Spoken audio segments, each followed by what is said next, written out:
What's up, guys, and welcome back to my channel. My name is Brandon Smith, and today's This Day in Mystery takes us to Canada, which is where I'm from.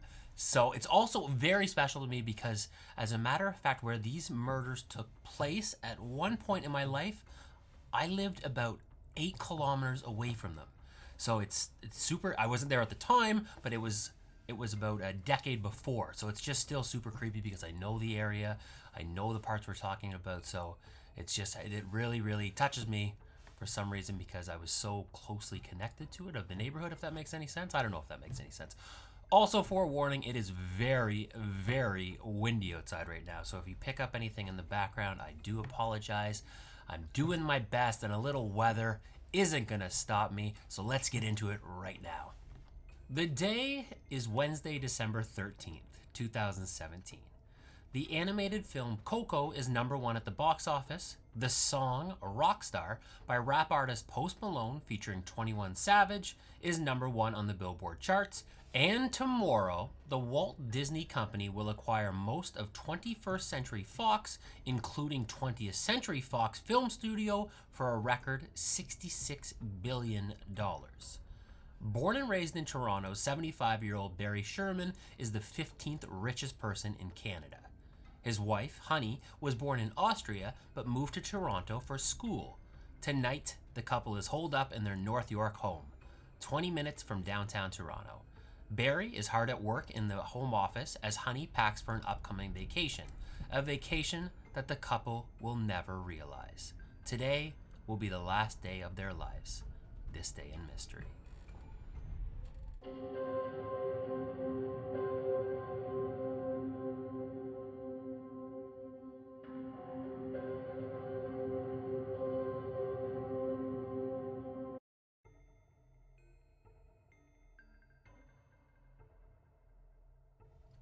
Wednesday, December 13th, 2017 in Toronto was unseasonably warm.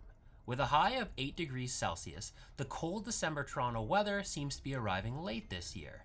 1 week removed from the Hanukkah season, Barry Sherman is doing what he does best: working. Bernard Charles Sherman was born in 1942 to parents Herbert and Sarah Sherman. In 1952, Bernard died of a heart attack. His uncle, Louis Lloyd Winter, took on the responsibility of raising young Barry.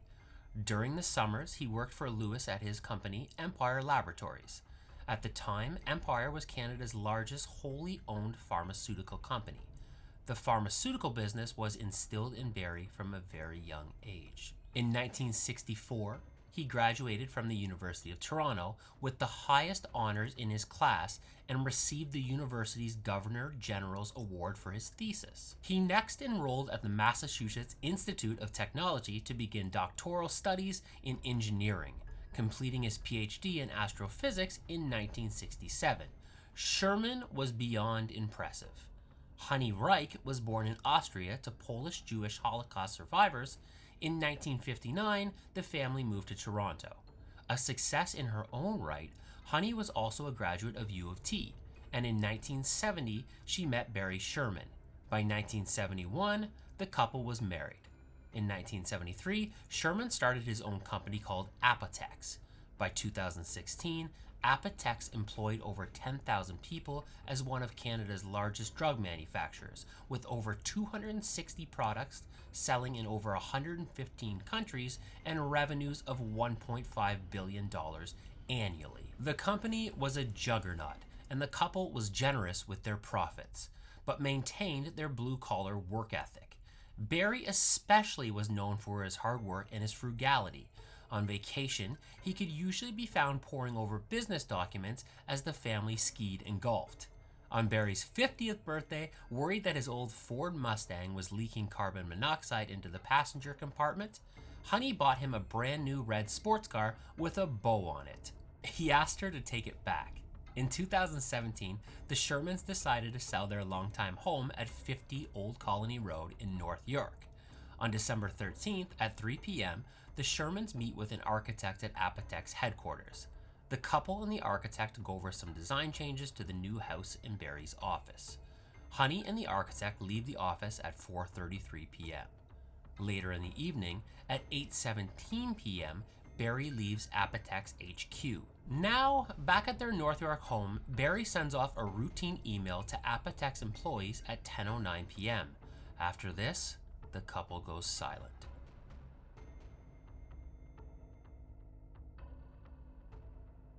Barry often suffered from insomnia, so it was odd that on December 13th, 10:09 was his last correspondence.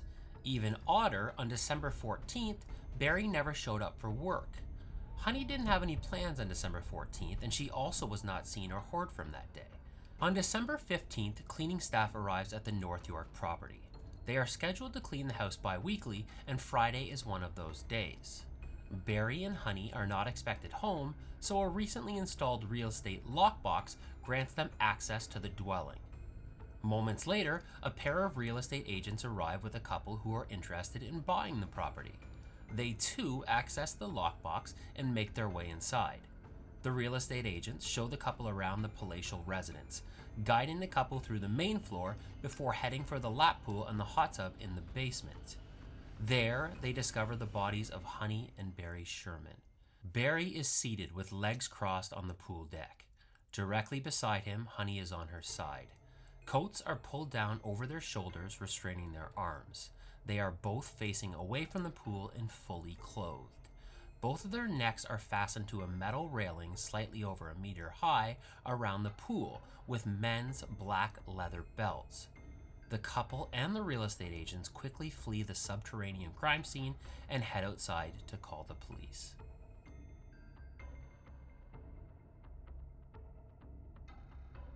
Post-mortem examinations show that the cause of death for each was ligature neck compression, which is ligature strangulation caused by binding or tying. Ligature strangulation is usually distinguished from hanging by the force of hanging being something other than the person's own body weight. The coroner stated that the time of death for each was likely early on the morning of December 15th. The autopsy also determined that Honey was most likely killed elsewhere in the home before being taken to the pool. Super eerily, in the same room that the bodies were found, the couple had a pair of 1970s era junk sculptures displayed on a pair of speakers. The position of the statues was nearly identical to that of Barry and Honey. On December 16th, the Toronto police told the Toronto Star that they were investigating the case as a murder-suicide because there was no evidence of forced entry and the early investigation yielded no suspects. Family and friends of the Shermans strongly denied this assertion. They noted that the house had 9 separate entrances. One of these 9 entrances, a basement door, was unlocked as the Shermans frequently left it. Additionally, a window had been left open to allow a recently painted room to air out. They also claimed that both Barry and Honey would have been likely to let someone in who asked for help, no matter the time of day or if they were a complete stranger. As such, forced entry would have been completely unnecessary. Absolutely sure of their belief that the couple was murdered, the family hired Dr. David Chiasson, the retired chief forensic pathologist for Ontario, to conduct another autopsy. The second autopsy determined that the couple had been killed by belts after their hands were tied. Officials were forced to change course in their investigation, and on January 26, 2018, the Toronto police advised the media that they now believed the couple was killed in a targeted attack, and were most likely killed sometimes between 10:30 p.m. and 12 a.m. on December 13, 2017.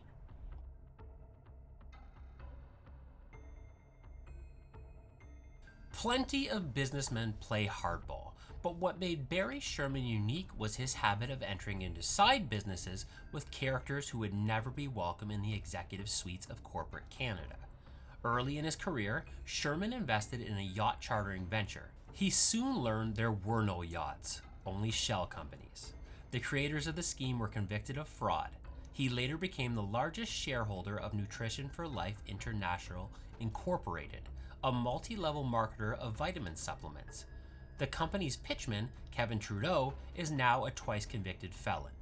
In 1988, notorious Toronto stockbroker Harvey Rubenstein was convicted of fraud in both Canada and the United States. Following his imprisonment, Sherman filed a lawsuit against Rubenstein, his former investment advisor, claiming he had been duped out of millions. Weeks later, he posted $100,000 to bail him out of an Oregon State prison. Toward the end of his life, Sherman was linked to another convicted fraudster, Sean Rutenberg. Rutenberg was working to develop an online trivia game, and at the behest of imprisoned fraudster Myron Gottlieb, Sherman invested. Rutenberg pocketed the money and disappeared. Sherman had a Rolodex full of nefarious characters at the time of his death.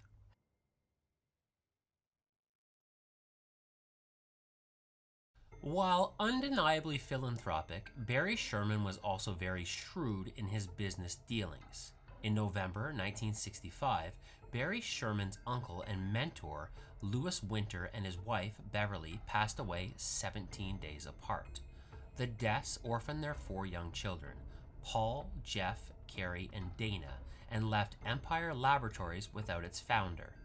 In 1967, after completing his PhD, Sherman purchased Empire Laboratories from the executor of the Winter estate. The estate allowed Sherman to buy Empire and run it only on the condition that the 4 Winter children be allowed to work for the company when they turned 21, with the option to buy 5% stakes in the company when they turned 23. But there was a caveat. The agreement would be voided if Sherman sold the company, and that is exactly what Barry Sherman did, sort of. In January 1972, Sherman sold Empire to the Quebec-based International Chemical and Nuclear Corporation. The transaction effectively voided his arrangement with the Winter estate. However, as previously mentioned, in 1974, Sherman started his own company called Apotex. He started the company with most of Empire's personnel, doing mostly what Empire had been doing up to that point. So essentially, the Winter children were cut out of their father's deal, and all that changed was the name on the door. The new deal, however, did not remove Barry from the lives of his cousins entirely. For many years, Sherman bankrolled the cousins' various businesses with millions of dollars. Carrie had specifically been given over $15 million to help support his renovation business, an enterprise that never showed a profit. In 2007, Barry was done with supporting the Winter children, and the Winter children, in turn, upon finding out for the first time about their father's original arrangement with Barry, were done with their uncle. They sued him for 1/5 of his net worth, the amount they thought owed to them as a consequence of their father's contract with Sherman. On September 15, 2017, 3 months to the day before Barry and Honey were discovered dead, a judge sided with Sherman, dismissing the suit as an abuse of process and calling the cousins' claims wishful thinking and beyond fanciful. On December 6th, 1 week before the Shermans were killed, Justice Kenneth Hood issued another ruling ordering the cousins to pay $300,000 of Sherman's legal costs.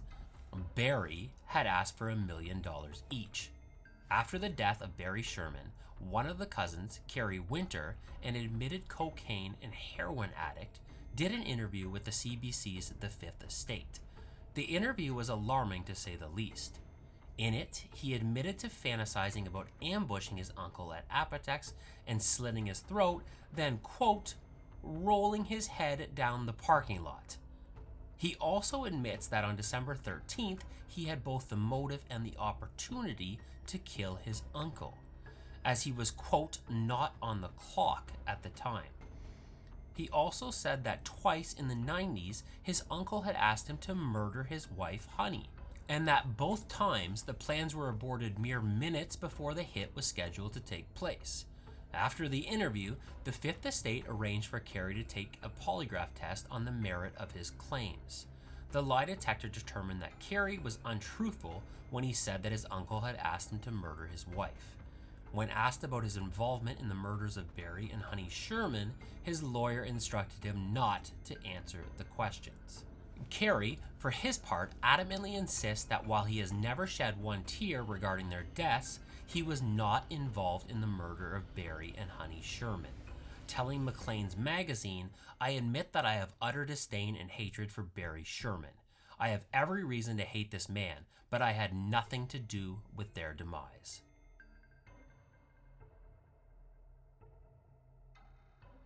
Over the course of his career, Barry Sherman was famous for his lawsuits. In federal court alone, he launched more than 1,200 legal actions. At certain points in his life, he was engaged in 50 simultaneous lawsuits.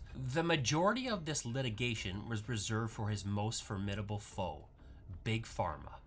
Major international drug companies cannot patent a cure for something. This advancement monopoly would be disastrous in the pursuit of human health. As such, the developments they produce are often knocked off by other generic companies. These generic agencies reverse engineer the pill, fractionally change a few compounds, and patent this new technology. They can then market their pill with all the benefits of Big Pharma's pill, but at a reduced cost. A reduced cost with a still ridiculous margin. Apotex was one of these generic companies. When their patents were challenged, instead of backing down as other smaller companies often would, Sherman instead employed a team of high-priced lawyers and relished the opportunity to fight these larger companies in his favorite arena, the courtroom. He often won, and this made for many powerful enemies. In the 1990s, Germany's Bayer AG, convinced that Sherman was infringing its patents, hired private investigators to recruit Apotex employees as informants, and even raised the possibility of planting a stash of illegal drugs in his car. Sherman was convinced that he was followed constantly, and he was amongst spies on a daily basis. His paranoia grew as his fortune did. In January 2017, Apotex sued a former employee, alleging that he had stolen drug formulations that he had planned to use at a factory he was building in Pakistan. Months later, in a lawsuit loaded with salacious details, a key Apotex executive was accused of espionage by the company's biggest rival. In a 1999 interview with Jeffrey Robinson, Barry Sherman said he himself was surprised that his rivals hadn't paid to have him knocked off, saying, "For $1,000 paid to the right person, you can probably get someone killed."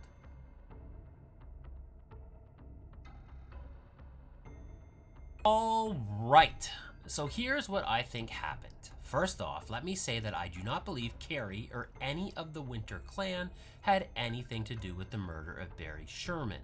While they certainly had the motive, I think they lacked the criminal temerity or funds to accomplish such a skillful murder. Where the Winter children had motive, I believe the other shadowy figures in Barry's life, for the most part, did not. Most of them acknowledged that with Barry dead, they were now in worse situations financially than they had been with Barry alive. Investigators often say in a murder, look to whom has the most to gain financially from the person's death. In the case of Barry and Honey Sherman, this is undoubtedly the big pharmaceutical companies. However, the problem here for me is, why now? Barry had undeniably been a big problem for these companies since the 70s. In 2017, he wasn't doing anything he hadn't been doing for almost 50 years. So a hit on him now just doesn't make any sense. So if not them, then who? Well, get your tinfoil hats out, because here comes my theory. In the months leading up to Barry Sherman's death, he was reportedly working on the development of a medical marijuana pill. In Canada, the medical marijuana business is huge business, as I'm sure it is everywhere else in the world. According to those involved, the slow-release pill was set to revolutionize the industry. So, in my theory, news of this pill gets back to the heads of the already established cannabis industry. They know that if this pill hits the market, their losses will be immeasurable. They like their money, and this just won't do. So then and there, they plan on killing Barry Sherman. Quick side note here, in cases like this, for me to publicly implicate an actual company or person as the one who gave the orders would be unbelievably negligent. All I do with these cases is try to apply a rational lens to a yet unsolved mystery and come up with the most logical solution. If the evidence I have leads me to determine that it points equitably to a group of people or a faction, I can only identify the collective. Singling out an individual would be wholly unfair, inequitable, and irresponsible, and that is just not what I'm about. Back to business. This cable of medical marijuana brass hires a hitman. On December 13th, the professional creeps up to the property at 50 Old Colony Road, just after 10:30 p.m.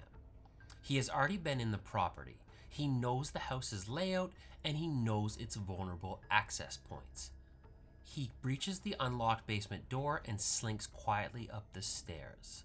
In the master bedroom, he finds Honey. She is fast asleep in the king-size bed. Quickly, but with precision, he slides alongside of her. He places a leather garrote around the 70-year-old's neck and takes the life from her. Next, he turns his attention to the patriarch in the office. He moves down the hall quietly. Barry looks up from paperwork on his desk and sees the unknown man through the clear French doors. The assassin's approach is different now.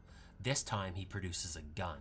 He tells Barry that Honey is downstairs being held by 2 other armed gunmen. He must follow him. With the gun still trained on Barry, the hitman enters the office. He follows him down the hall. The gun is inches from the back of Barry's skull. Lock, stock, and barrel, the 2 descend the stairs and enter the pool room. He walks him up to the perimeter of the pool, but Barry can't walk any further. The brass railing impedes his progress. With his back still to the gunman, he shouts, "What now?" The hitman slides the pistol into the pocket of his leather jacket and reproduces the garrote. He pushes it through the airspace over Barry's head and yanks it across his neck. Barry struggles against the leather strap and kicks backwards towards the killer, but his strikes do not find a target. The breath escapes him, and minutes later, the fight is gone. Expired, his body crumples on the ceramic tile floor. The man walks back upstairs and collects Honey.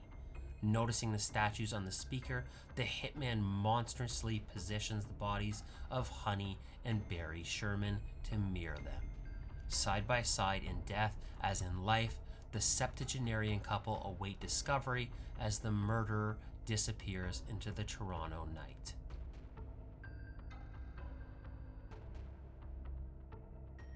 The legacy of Barry and Honey Sherman is a complicated one.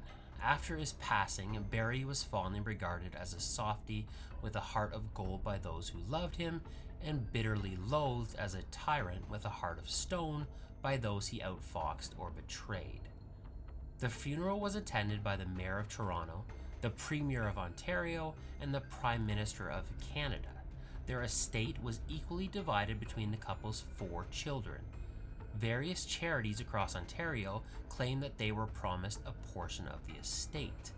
Business people throughout the Toronto community said that they were also promised investments, and they sued in pursuit of this enrichment. Estate litigation continues to this day, just as Barry probably would have wanted. A $10 million reward is being offered in the case. Thank you for listening to the story of Barry and Honey Sherman. Please feel free to weigh in on the comments below, like, and subscribe. And before I go, please know that you are a wonderful individual who is capable of good. If you are struggling right now for any reason, please know that we are in this together, and you are here for a reason. Please be kind to yourself and those you come in contact with. My name is Brandon Smith, and I'll see you next time.